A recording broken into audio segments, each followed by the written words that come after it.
person that we're going to sit down with and get a kind of profile situation going. And today we'll be talking with author, activist, poet, former gubernatorial candidate Luis Rodriguez. Always love talking to him. We are commemorating 60 years since the Watts Uprising of 1965. Luis spent part of his formative years in Watts, and we are going to be talking with one of the brilliant political artistic minds in our whole country, I would say, really. Mr. Rodriguez, it's an honor to have him on. We'll be putting a business in the spotlight, and one of our own it will be today for Wealth Building Wednesday. And, of course, you are invited in every hour to call at 800-920-1580. 800-920-1580. That's the number. And, of course, you're welcome into the chat convo as well. That's at KBLA1580.com. KBLA, like black without the C and the K, and then 1580.com. Okay. And then you just go into the comments section, and you're going to see it's fire. It's always fire in there. So happy to be welcoming in somebody I've been trying to lure onto the show for quite some time. And now he's here. He's a California-based political consultant and advisor. He's the owner of SB Strategies Incorporated. He's worked behind the scenes for lots of elected leaders in this state and progressive organizations nationwide. He started his career in the labor movement and has been elected and appointed to lead several unions. He currently focuses on issue-based campaigns and initiatives which keep people safe, he says, get people paid fairly, and improve the quality of life. Steve Belhumeur, good morning. Good morning, Dominique. Can you hear me okay? Yeah, you sound loud and clear. How are you doing this fine morning? I am doing well. It's always good to talk to you. Even better to join you on the hot topics. Well, yeah, Wednesday, I definitely like that. You know what? I'm laughing because I think I've been trying to get you to do this show for a long time. I'm not sure what happened, but somehow we got you in here, and I'm happy about that. Yeah, I'm happy to join you. I usually share my opinions behind the scenes. So, right. But happy to join you. Thanks but I mean, that's kind of your job, right?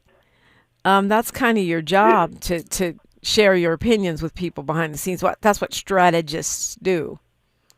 Yes, I try to present as many options as I can and let the decision makers make their choice and hope it's something that we can all live with. Yeah.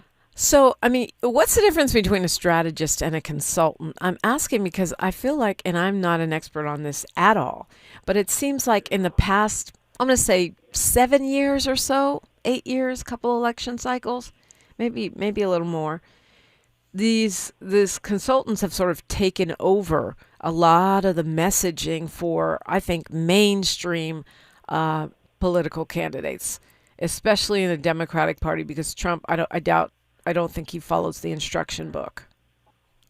No, that's true, and I'm actually not a big fan of that change. As I just shared with you, I really think our role as a consultant is to present good options and good information, not to tell people what gets them reelected or what helps their career be more successful. And so, to your question. We have a lot of strategists. You're a strategist, in my opinion. So a lot of our strategists don't make a career out of it, but we have a lot of great folks in our community who are constantly providing great strategies to get our communities from A to B. Mm-hmm. As a consultant, I've made my career and built my business on being a problem solver. And so I would say a consultant will often help people understand, people meaning elected officials, organizations, change makers of, varying degrees, will help them identify problems and then, provide several solutions to get around it, fix it, remove it. So I think that's that might be oversimplifying, but I think a consultant is moving from problem to problem. I move from clients to clients, and with different groups all over the state and around the country. I hope that's not oversimplifying, but that's. I mean, it gives us sort of a sense of what we're talking about here. And the reason I say that is because I feel like a lot of elected officials have become more and more dependent, as you sort of alluded to, on consultants and looking at what is popular. They're almost like social media influencers instead of leaders. And of course I'm generalizing, but I saw this a lot in the presidential, and I've seen it. Yeah, I see it here in California as well, where it seems like folks just want to say what's popular, what would get me elected, to your point, and not what is for the greater good. What do I actually stand for? What is the best strategy to help under-resourced communities or Black people or whatever their supposed constituency is? Well, we are in America where everyone wants to be popular, but we're also in California and Los Angeles where everybody wants to be a star. So you get a lot of competing interests, and we all want to work and continue in our careers. Everybody got to eat. I know that. Yeah, and so a challenge is when our career elected officials are then operating more to eat versus to solve problems. And as I'm interviewing candidates, and I do more issues now than I do candidates, I always ask them, why is it that you want to run for office? Why do you want to be a leader? And what I'm listening for is for someone who's been, wronged by a policy, has been impacted by a law, someone that has a burning passion. And typically it's one issue. It might be 2 or 3, but it's never 20. Like you might see in a brochure or a campaign flyer. But I tell my clients and I tell potential clients, I say, look, if you don't know why you're running for office, there's 100 lobbyists who will tell you why as soon as you get elected. Right, you'll get sold out. You'll get sold out before you ever get started. Yeah, it's a good point. Absolutely. Yeah. Well, so I think that's critical. Speaking of completely unofficial polling, we are in the process, Stephen Belhumeur, of naming Thursdays. I know that sounds weird, but we have like designations for every day of the week. Today is Wealth Building Wednesday. Every week we do Wealth Building Wednesday. We do Freedman Friday, focusing on reparations. Mindful Mondays. We try to get ourselves, in that meditation and prayer space for the week ahead. Yes. And Talking Point Tuesdays, where we obliterate talking points. And Kwamel was complaining in the YouTube chat that we don't have a name for Lonely Old Thursday. So there's a contest going on right now. People are weighing in with their votes on Instagram and Twitter, mostly Instagram, under DiPrima Radio, but you could also do it under KBLA. Me and Miles are tallying these votes. They're all based on members of our KBLA delegation who have made suggestions about what they think Thursday ought to be named. And then we will narrow it down to 2 tomorrow, and we'll sound off on that. People will sound off on that and let decide between the top 2 vote getters. Think Tank Thursday, Political Tell-All Thursday, Uncompressed Thursday, Pass the Torch Thursday, Thirsty Thursday, Deep Soul Thursday, Thoughtful Thursday, Tattletale Thursday, which is supposed to be corruption stories, Tag Team Thursday, Tell It Thursday, Thriving Thursday, Therapeutic Thursday, Wild Card Thursday, Thug It Out Thursday, and then there's a couple that just kind of jumped in as write-ins, which means, it's probably a long shot. Teach 'em Thursday, Thought You Knew Thursday, which I used to do at the other station. Tech Talk Thursday. There's a few others. You got to vote, or do you have some consultant strategies for us here as we face this very crucial election tomorrow? Throw it on the agenda Thursday was another one someone came up with.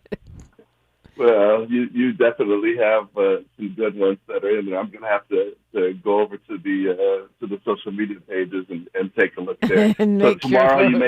you make your big decision. Yeah, tomorrow we narrow it down to 2, right? And we'll decide from those 2. Well, we'll narrow it down to 2, and we'll put a poll in both YouTube and Instagram. We'll take votes, and then we'll tally those. I will tell you, Thoughtful Thursday rings the bell, and I can't imagine what might come out on a Thirsty Thursday. That might be pretty juicy. yeah, that's true. We that can apply to just any arena, entertainment, politics. Yeah. Well, Stephen Belhumeur is here. One of the things we'll look at when we come forward is, why are we talking about a $30 an hour minimum wage? Where are we with that? And how does that relate to the $7.25 an hour federal minimum wage, which seems to be sort of stuck there forever? Stephen Belhumeur knows a thing or two about unions, labor, and wages, so we'll look at that. You're invited in at 800-920-1580, 800-920-1580. I'm Dominique DiPrima for KBLA Talk 1580. She's reclaiming her time on KBLA Talk 1580. More First Things First with Dominique DiPrima when we come forward.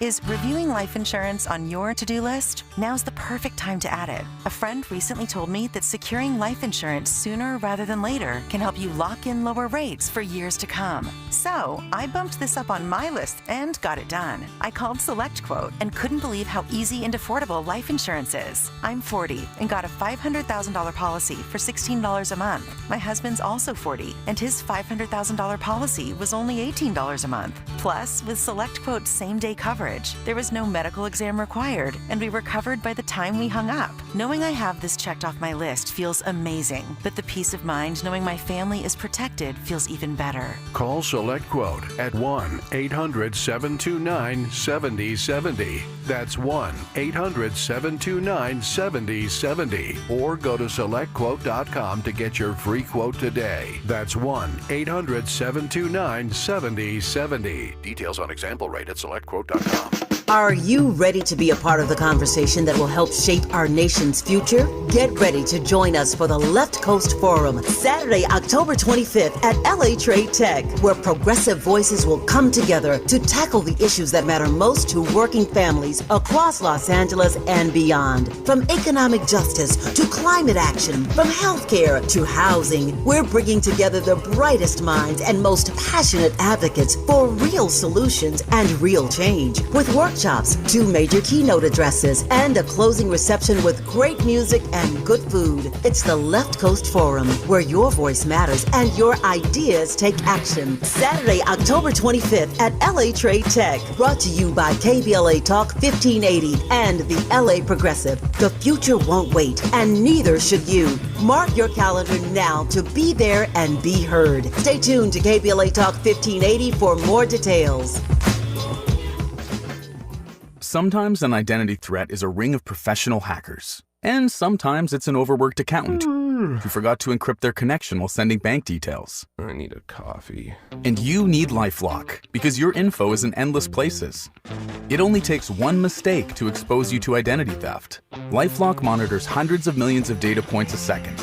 If your identity is stolen, we'll fix it, guaranteed, or your money back.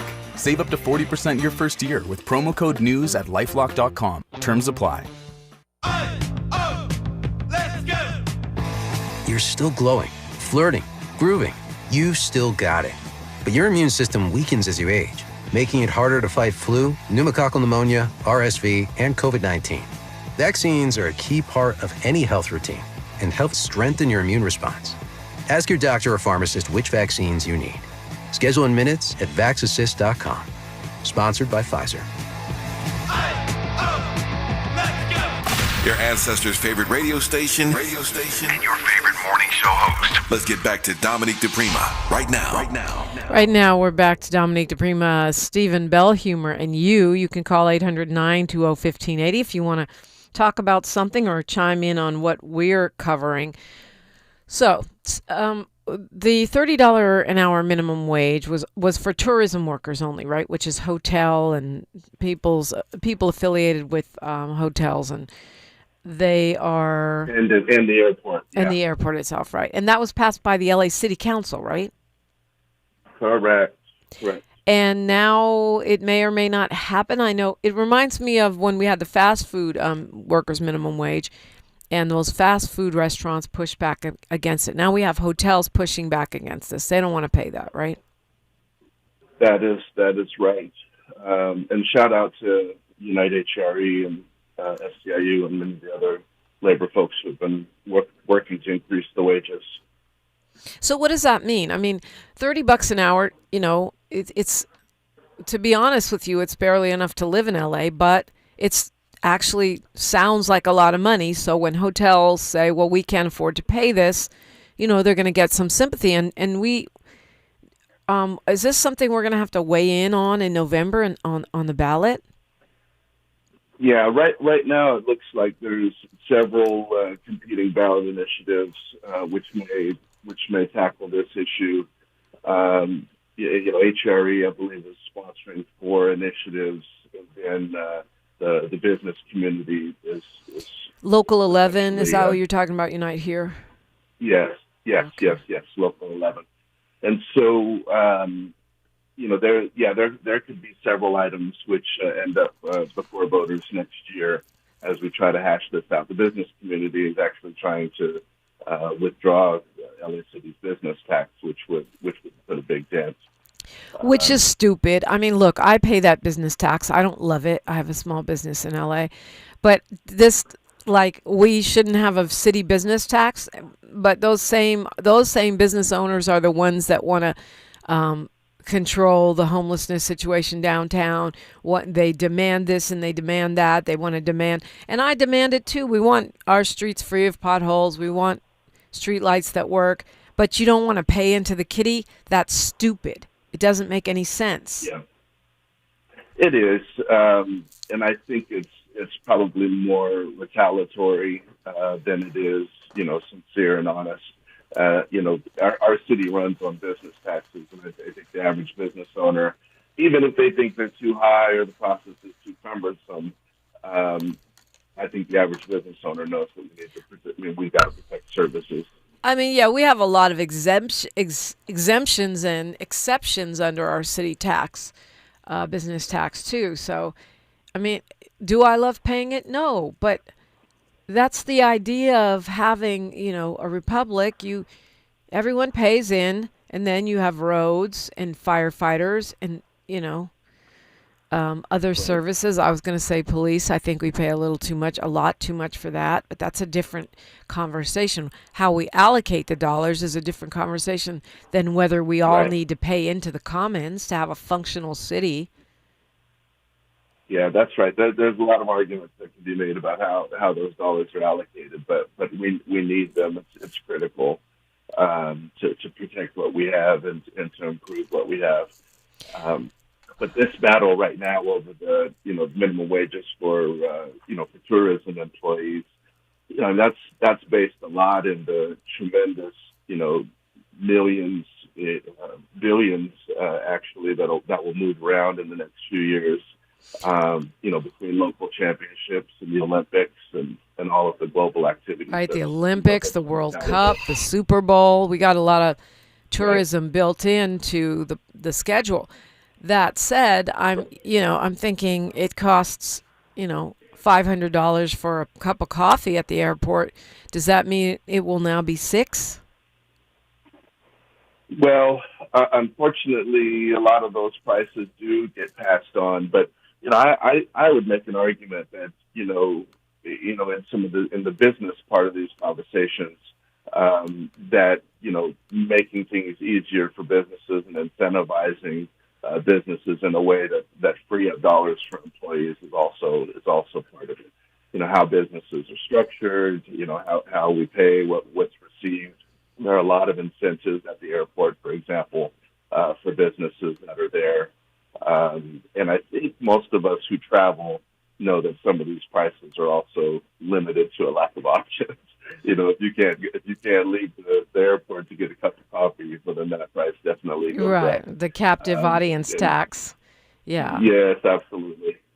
Yeah. And so we got to pass some of those dollars along to workers. I mean, and that's not just LAX. That's every airport.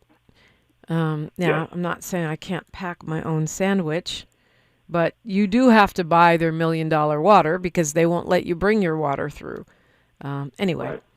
another conversation for another day. I'm thinking about where we are. You're talking about $30 an hour minimum wage, which was passed by council. And there's two things I'm looking at right here and some other stuff we can talk about after. But first of all, our national minimum wage is $7.25 an hour. And under this administration, I just don't see that going up. Do you?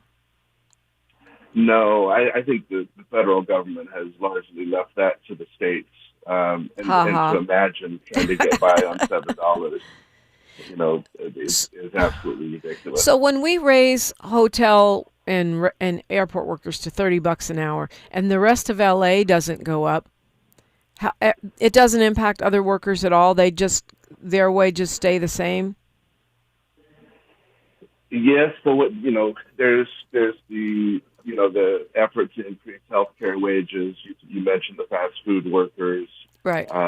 We went through an effort now, I guess 10 years ago. I can't believe how 10 years ago we finally got the minimum wage up to 15. Right, the fight for 15. Yeah. Yeah. So I think now the state is around 20. So the approach in California has been really to raise those wages in each sector, and that to the extent that we can incentivize businesses to go along with that. One of the interesting conversations that I've had with businesses in Sacramento is the inability to plan for their fiscal years around some of these changes that we do at the ballot box. Yeah. Right. Finding some ways to balance it out, but you've got to have increased wages. So fast food workers get $20 an hour. The minimum wage for everyone else is $16.50, and that's kind of why I'm wondering. Like, do you think does that push the wages up for everybody else because people will just say, well, I'll just go work at a fast food joint if I can get an extra $3.50, or does Does it sort of keep everything the same? I think some of those pressures are there, but there's not an automatic impact, I don't believe. I mean, right. San Francisco is 19.18. I think West Hollywood is somewhere around 20. But as far as an actual across-the-board California wage, it just kind of, it is what it is. Is that what you're saying? Yeah. I don't think there's an immediate parallel. Mm-hmm. And I haven't seen any studies that show people are actually, leaving industries for others. I think more than anything, it's keeping people, in those industries, which gives businesses some level of stability. Well, we only have a minute right here, but do you think that that the crackdown on so-called migrant workers is going to make it harder for those businesses? In other words, they may have to cough up $30 or $20 anyway because they're going to have trouble finding people to fill those positions? You're absolutely going to see that. I mean, we're having, a lot of the conversation is on farm workers, but what the federal government is doing through ICE is impacting many industries, and even the separate issue of revoking visas and people's standings in America. All of that is having impacts, which is one, creating vacancies and shortages, and at some point is likely to impact wages to entice people to get in and fill those gaps. And in some cases, do work that maybe they didn't think that they wanted to do or didn't have an interest in. Yeah, I wonder about that. You're going to have to get people in those positions. We got news, traffic, and sports. You're invited in. The conversation continues right after this. More of First Things First with Dominique DiPrima when we come forward. I'm Esther Dillard with BIN News Now. More details are emerging regarding what charges are being brought against the black soldier who allegedly opened fire at Fort Stewart in Georgia last week. Authorities say one of the victims was an intimate partner of the accused Sergeant Cornelius Radford.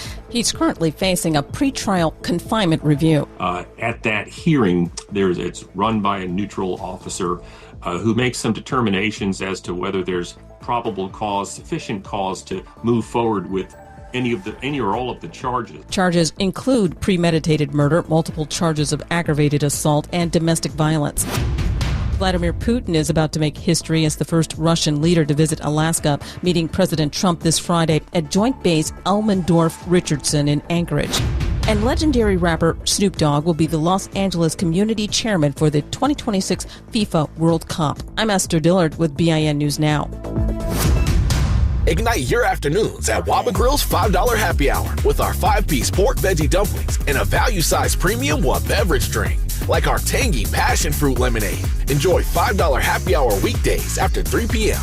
Only at Waba Grill. This is the KBLA Sports Minute with Ray Richardson.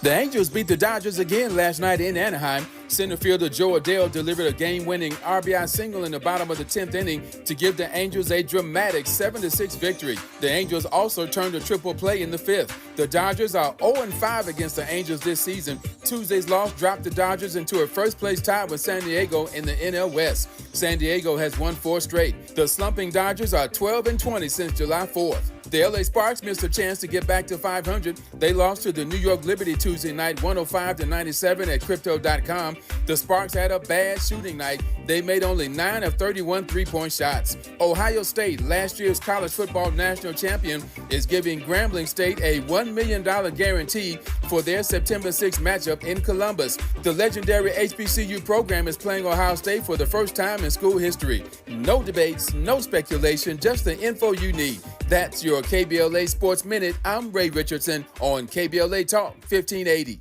Attorney advertising. Prior results do not guarantee future outcomes. Founded in Los Angeles in 1986, litigation powerhouse Quinn Emanuel has deep roots in the Los Angeles community. Since 2007, we have litigated some of the largest fires on the West Coast. We are proud to be the only AmLaw 100 firm in the country to represent wildfire victims, giving affected individuals, families, and businesses the same focus and individualized attention we devote to our Fortune 500 clients. BTI Consulting has repeatedly recognized Quinn Emanuel as among the 4 law firms in-house counsel least like to oppose in any litigation, and we are often deemed the most feared. And after securing over $80 billion for our clients in various matters firm-wide, we understand why. If you have been affected by the recent wildfires in Altadena and the Palisades and would like to discuss your situation further, please contact wildfire support at QuinnEmanuel.com or call us at 213-443-3050. Quinn Emanuel is proud to sponsor Conversation Live Altadena Rising with James Farr on KBLA Talk 1580. Attorney advertising. Prior results do not guarantee future outcomes.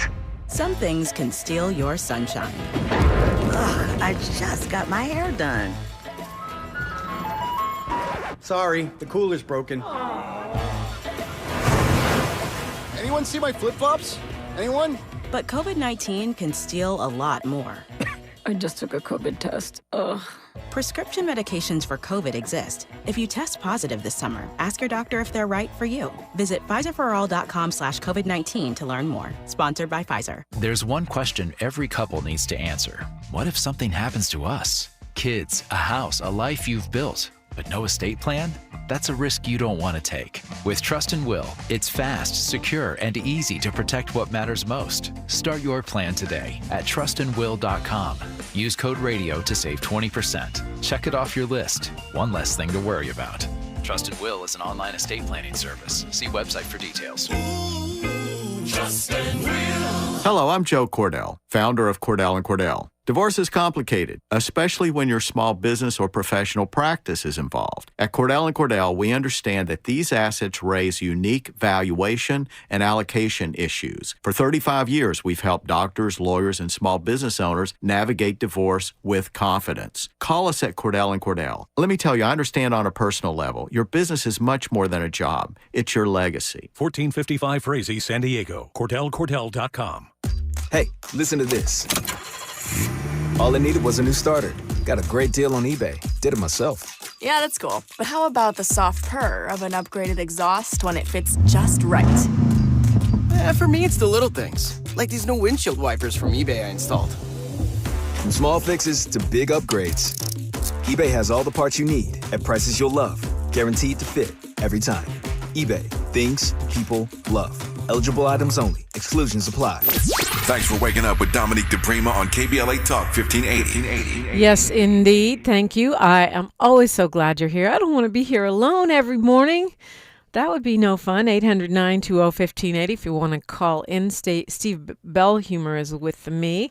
He is the president of SB Strategist and has been working in and around politics and political issue campaigns for many, many years.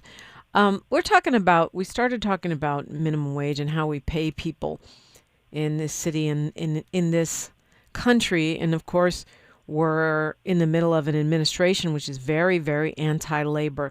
FEMA and 3 other federal agencies have recently canceled their contracts with the unions. And they say it's because they're trying to comply with an executive order from he who shall not be named that is meant to get rid of union protections for federal workers. And so this is, starting within in the government. They're trying to eliminate, which is crazy because a lot of those federal jobs, what makes them appealing is that you have good unions and benefits. That is being stripped away. Does that impact the odds of a federal minimum wage hike or local initiatives like our $30 an hour for tourism, or are they all on separate tracks? Well, the federal employees who are represented by labor unions, right? They have their own right to negotiate their wages. So definitely on different tracks. But the benefit of public service is you're sacrificing in many cases higher wages and better incentives for the stability in your older age, right? So you may work at a lower wage in exchange for a pension that keeps you, a pension and health insurance that keeps you living in your retirement years. So those are the trade-offs. And so when the federal government tries to break those contracts or to break the labor unions altogether, you really have that impact. I mean, your seniors who may have to go back to work on that federal minimum wage that we keep talking about are not people that are going to be able to keep their homes and keep their standard and quality of life. Yeah. Well, I mean, it's really rampant what they're doing right now. The EPA got a notice that they're 8,000 workers, which are in a union, they're not going to recognize that. The Veterans Affairs, 400,000 workers there. The head of the secretary of the VA, Doug Collins, says unions are harmful to veterans care. They're trying to break that union. So what we've seen in the past with anti-union sentiments coming from various White Houses, this is leveled up to where they're actually trying to dismantle unions that protect federal workers. Not just they don't want to give the average worker a raise, or they're trying to break efforts to unionize Amazon or Starbucks or whatever. They're trying to dismantle the ones that are part of the federal government. Yeah, absolutely. And, for folks who are in the airport, take a look at your average TSA worker. Look at your mail carriers. A lot of these workers are us, Black people, yep. People of color, minorities, women, young people.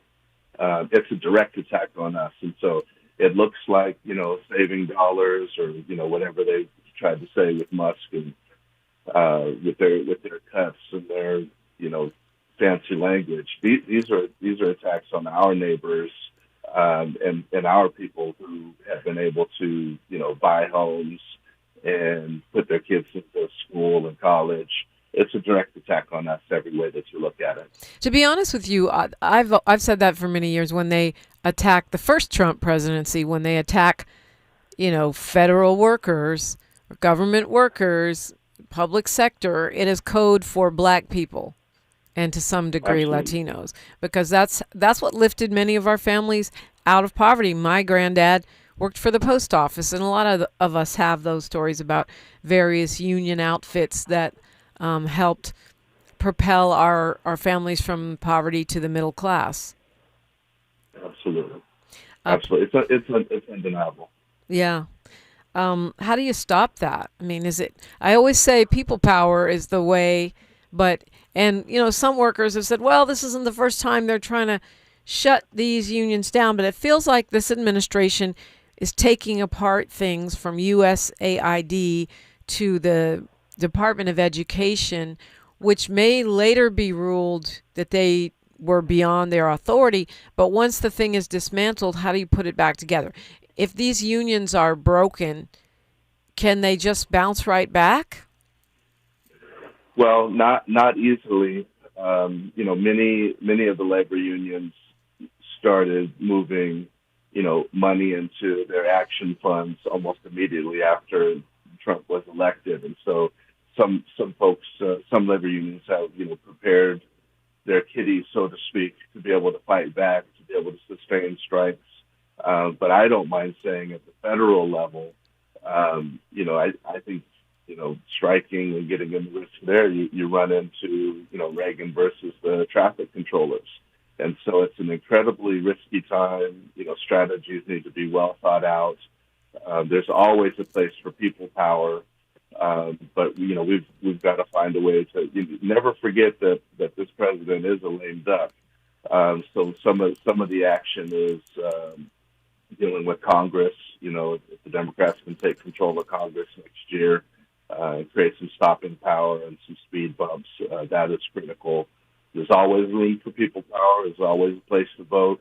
And then employees have to get active in the workplace as well. When you talk about Reagan versus the air traffic controllers, if I remember correctly, he fired everybody. Correct, when they went on strike. Yeah, he fired them, locked them out, and replaced them, contracted them out. Paul Lee says it's a Hitler playbook move to break down the unions like that. Do you agree that's a part of like an authoritarian or a fascist kind of strategy? Absolutely. Yeah. Absolutely. I will tell you, Democrats, and activists, we can all learn a thing or two about the swiftness with which this president has moved. We are patient fighters. We're humble fighters. And Trump has taken full advantage of all of that. Governor Newsom said a quote in the last couple of days that was spot on. He said, and I hate to butcher it, but he said, our moral high ground means nothing if we lose all of our power and ability to fight. And so we've got to match strategy with strategy. We're way past press conferences. We've got to move through the courts, even if the courts are stacked. We've got to move in the workplace. We've got to move in the press and the media. We've got to move in social media where people are now getting most of their news. It's got to be a full-on attack. And in the midst of this conversation, let's acknowledge what's happening with the Smithsonian as well. Rewriting history, whitewashing the facts. I mean, all of these things work to secure Trump's changes. Like, how do we put any of these things back together? I know we started with the labor unions, but he is dismantling so much so quickly that it's going to take a lot of time to rebuild. I mean, it's a lot easier to destroy a thing than to build a thing, to be fair. Willie Ellis asked, was it Disneyland sued for underpaying their workers? I think you're talking about wage theft. Was last year that they agreed to pay $233 million. It was the largest wage theft case in California history, if you remember, Steve. Yeah, yes. That was based on a lawsuit because they were ignoring the minimum wage for the city of Anaheim. Right, and I don't think we sue enough. I think we've got to get these decisions before judges, establish precedents. It's got to, laws can be repealed. Laws can be rescinded, recalled, and so we've got to get legal opinions that create a past precedent. Yeah. So you're saying sue enough for things like wage theft, which means you're paying the person, but you're either underpaying them hourly or you're making them clock out and continue to work and not paying them or do things before they clock in, which is stealing from workers. And rarely is that prosecuted, right? It really isn't. And from the employee side of things, I won't say at the labor union level, but employees will go through an incredible amount of hardship to keep their job, and so they may call it fear of the supervisor, or the manager, or the employer, but most employees have a job that they want and want to keep it, and will put up with a lot of mess to preserve it. And and even more so when you get into some of the immigrant communities or undocumented communities, and so it's critical, for employees to demand fairness and protection under the laws that are created. We do have some in California. We have great protections, but that's nothing if you don't use them. Talking with Stephen Belhumeur. LAPD has got a black cop problem. We'll look at that when we come forward on KBLA Talk 1580. A safe place to go loud. A great place for progressive politics. KBLA Talk 1580. Become a U.S. citizen with the help of the Los Angeles Public Library. Get free and confidential information on immigration and citizenship. Visit lapl.org/NAI to find your nearest library, or call us at 213-228-7390. That's lapl.org/NAI or 213-228-7390. And start your path to becoming a U.S. citizen with the help of the Los Angeles Public Library. Call 213-228-7390 or visit lapl.org/NAI. Nearly 7 million Americans aged 65 and older are living with Alzheimer's disease, also known as AD, a type of dementia that affects memory, thinking, and behavior, making everyday tasks challenging. But did you know that Black adults aged 65 and older are twice as likely as white adults to develop AD? There are things you can do to help reduce your risk for developing AD. Managing conditions like diabetes and high blood pressure is crucial. Staying physically active, maintaining social connections, eating a healthy diet, and keeping your mind engaged with activities like reading or puzzles can all contribute to brain health. It's also important to recognize some common signs and symptoms of early AD, such as forgetfulness that causes problems with everyday life, asking the same question a few times in a row, and difficulty concentrating on basic tasks. If you see these signs in yourself or a loved one, don't wait. Early diagnosis and intervention are key to managing AD effectively. To learn more about AD and a potential treatment option, visit treatalzearly.com. That's treatalzearly.com. This message is brought to you by AZI.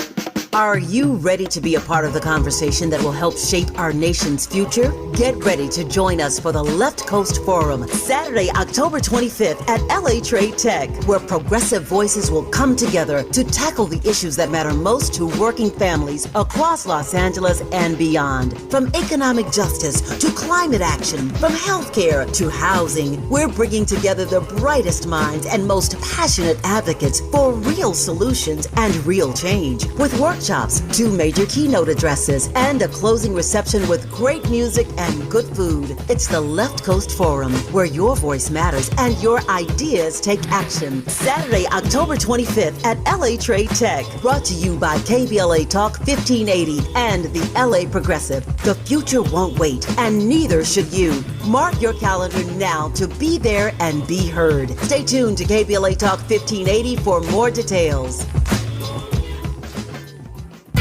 This is KBLA Talk 1580, where hate loses and love wins.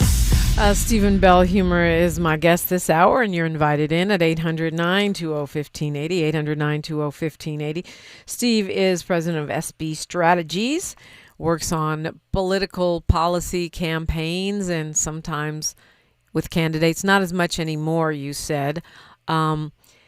So the LAPD has got a black cop problem, meaning the number of black officers is dropping, has continuously dropped. I didn't realize, Stephen, that the that the so-called DEI unit of the LAPD had been shut down. Didn't realize that at all. Last year, I wasn't tracking it. I guess this is something that McDonald decided to do. Yeah, And very quiet. yeah, that's so that was before the Trump. We can't blame that on Trump. In other words, that was his own decision to do that. Right. Yes, it was. Why would he do that? I mean, let me do an asterisk here. Black cops don't solve the problem, because when we look at the data, black cops kill black people at actually a higher rate than white cops do. The data I've seen, but yet supposedly LA has been struggling to increase the number of black police officers for decades. It's not working. So why would you shut down the DEI program? Some of the cops in the department, according to the LA Times, are saying, well, this is the department that helps give support to black recruits, so when they come in the department, they stay in. So why would they close it? There's no good answer for that. But to your point, attacks on the DEI policies really were starting to happen the last year of Biden's term, and so that was not something that Trump championed or created. It's a wave that he jumped on, and I think we first really began to see that with the studios after the strike.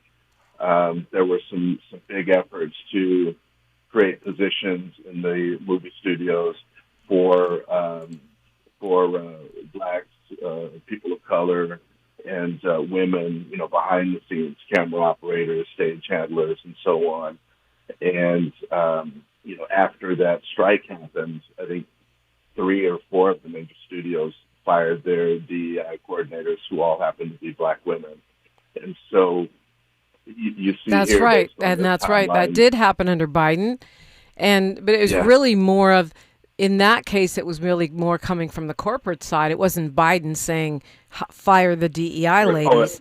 So that's a little different. Right. But what it shows you is what the corporations were paying for when they funded Trump, what they wanted to do anyway, which was get rid of those black workers.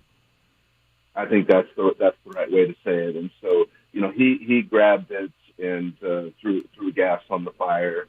And so, what would have possessed the chief to follow along in that way, knowing what we know about, black police officer recruitment stats, is there's no good reason for that. I mean, the other thing, Steve, is that sorry, go ahead. Yeah, go ahead. No, just so you raise a good point about black officers don't necessarily make us safer, but there could be argued to be some benefits to have a better representation along the force, for sure. Well, I mean, look, I'm going to say the quiet part out loud right now, and it's going to be possibly an unpopular opinion, but right now the LAPD is largely Latino. I mean, there's just a whole bunch of Latino people on there. I'm not, to me, training is code for give us more money, so I don't think that's the answer, but we are seeing a lot of these police killings now of black people are Latino cops. So you shut down DEI, and I'm not saying that like there's a conspiracy, because our county is largely Latino. But if you've got an LAPD that has a problem killing black people, you shut down DEI, your black numbers are going down. Black cops are complaining that they're not getting the promotions and opportunities, we can take that all the way back to, Chris Dorner and that whole craziness of, him going off and being a serial killer based on complaints that resonated beyond him. The problem is multi-leveled. And so what do we do about it? Maybe stop killing black people. You might have a little easier time recruiting people if you stop killing people in our community. That might help. Correct, and it's how our communities are described and defined, how they're talked about and perceived.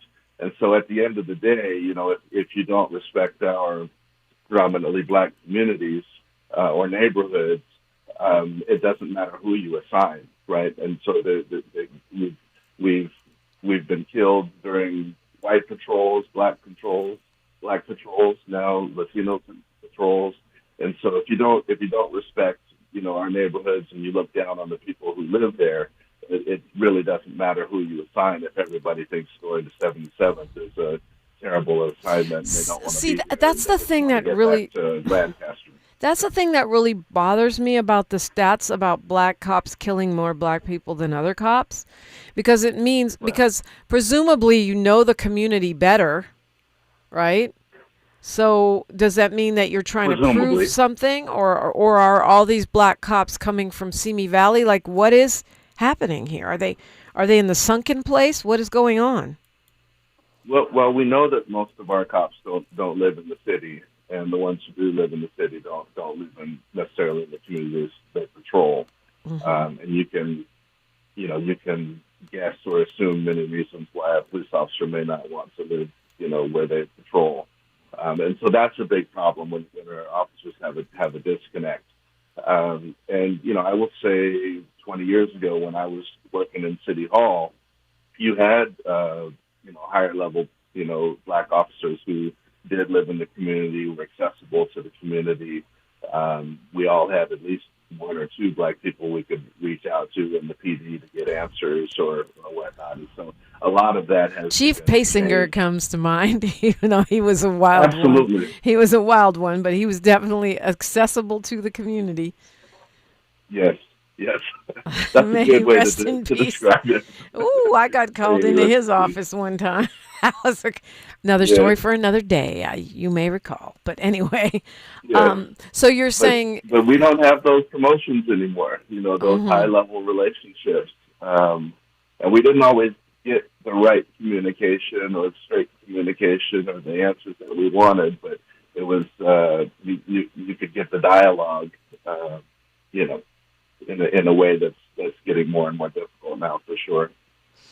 I mean, the fact that the LAPD has paid $10 million, I think is in the past decade, if I'm not mistaken, just for internal, it's 10 years, for internal discrimination, right? Cops, black and women cops mostly, who have faced discrimination and I think was just a few months ago, we had a scandal in the recruitment department with racist messages being sent. So I don't see how it's a huge part of our city budget. There's got to be accountability for that.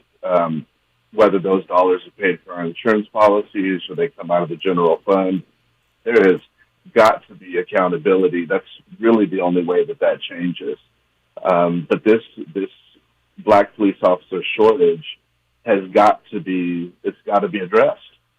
And we've got to get into why black people do not want to be police officers. And I could speak for a whole nother hour about why black people may not want to join the LAPD.